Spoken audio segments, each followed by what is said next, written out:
Assalamualaikum warahmatullahi wabarakatuh. Salam jumpa untuk seluruh mahasiswa-mahasiswi Universitas Terbuka dimanapun Anda berada. Pada kegiatan sesi kelima, kita akan membahas tentang isi pesan dan media dalam komunikasi.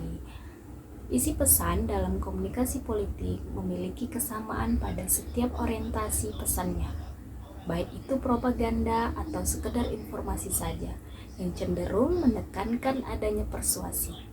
Proses penyampaian dan penyusunan pesan sebagai sebuah daya persuasi biasanya dibedakan dalam 4 hal, yaitu yang pertama, tahapan dalam komunikasi, yang kedua, sasaran dalam komunikasi, yang ketiga, lingkungan penerapan, dan yang keempat, fokusnya.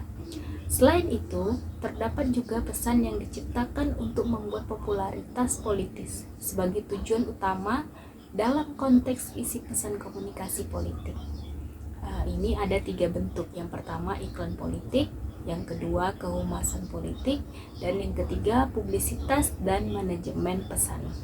Oke, mari kita bahas satu persatu. Yang pertama ada iklan politik. Iklan politik merupakan sebuah proses penyampaian pesan-pesan terkontrol yang dikomunikasikan melalui beragam saluran media yang sengaja ditujukan untuk mempromosikan maksud dan tujuan politik dari individu tertentu seperti partai, kelompok, pemerintah, atau organisasi lainnya. Strategi pengembangan program iklan politik diantaranya yang pertama, penetapan tujuan periklanan, yang kedua, penetapan anggaran, yang ketiga, strategi iklan, yang keempat, menciptakan pesan iklan, dan yang kelima, memilih media iklan. Nah, yang kedua, kehumasan dalam dunia politik. Kehumasan dalam dunia politik muncul karena keterbatasan dan kurang mempunyai strategi pemasaran politik yang langsung selama ini diperoleh dengan menggunakan periklanan politik. Aktivitas kehumasan dapat membawa dampak yang dahsyat terhadap kesadaran publik yang dilakukan dengan biaya yang lebih murah daripada iklan.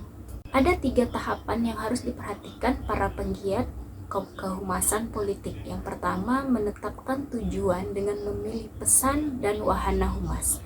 Yang kedua, lalu mengimplementasikan rencana humas. Dan yang ketiga, melakukan langkah strategis untuk mengevaluasi hasilnya.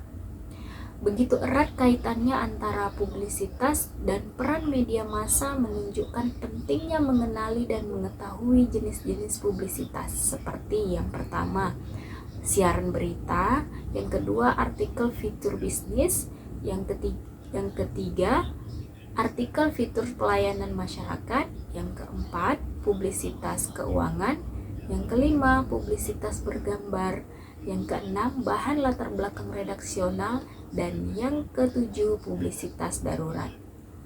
Memperdalam pengetahuan teman-teman bisa menyaksikan materi inisiasi yang telah disediakan, dan tentunya kami juga melengkapi dengan adanya materi pengayaan, dan saya juga mengharapkan teman-teman untuk mengisi kolom komentar diskusi dengan menggunakan referensi dari modul, dari buku, dari jurnal. Namun sebelumnya gunakanlah parafrase agar tidak terdeteksi plagiasi.